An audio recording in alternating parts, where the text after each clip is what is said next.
took Lucian's side and tried to keep Arabella from having a one-on-one girl discussion with her best friend, she would lay them both out. "Thank magic you're here," Kinney said, gesturing her inside. Arabella brushed past him. "Where is she?" She scanned the great room that was off the entranceway, but it was empty.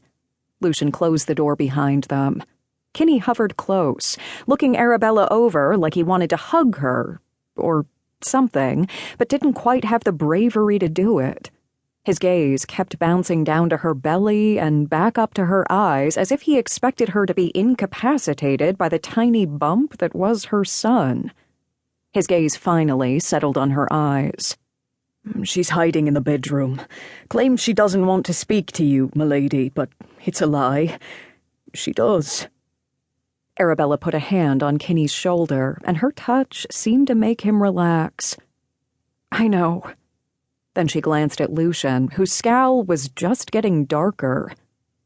"I'm going in. You stay here." She turned her back on Lucian and marched towards the bedroom in the back of the apartment. But Lucian wasn't letting this go. He was right at her heels, and he caught her elbow before she reached the door.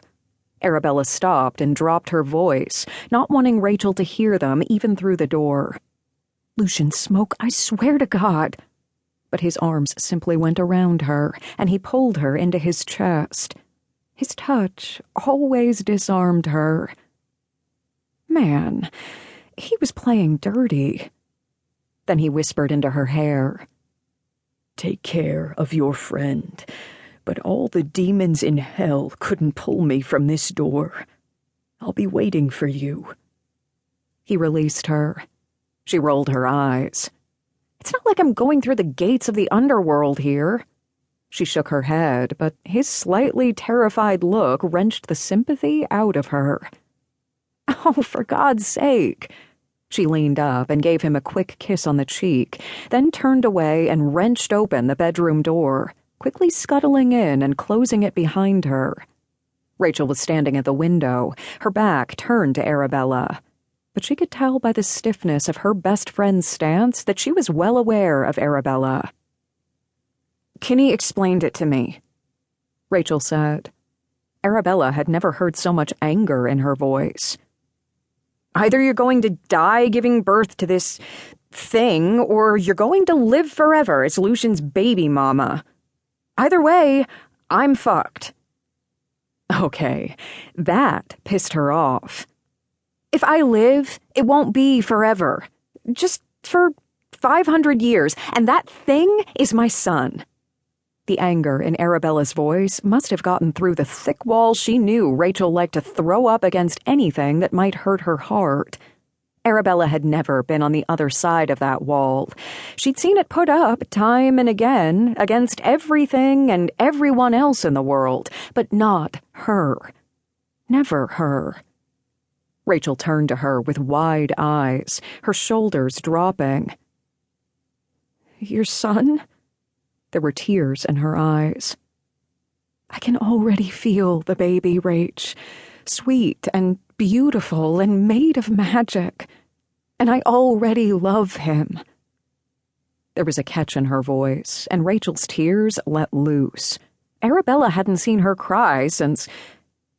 Well, she couldn't remember ever seeing Rachel cry. Not out of sadness or love. Occasionally, out of anger or fear. Arabella hurried across the room and threw her arms around Rachel's neck. She latched on like she was drowning. "It's not fair," she sobbed into Arabella's hair. "I lose you either way." "No, it's me who loses you." Arabella squeezed her tighter, and she could feel Rachel relax, just a little.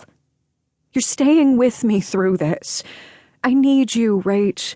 I need your support, and God, I so need a place to come that's not Lucian's lair because I'm going nuts in there."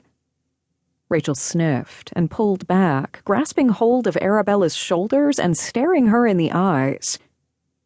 "Is that damn dragon shifter keeping you prisoner? I swear to God, I will kick his ass." A crazy laugh erupted deep inside Arabella.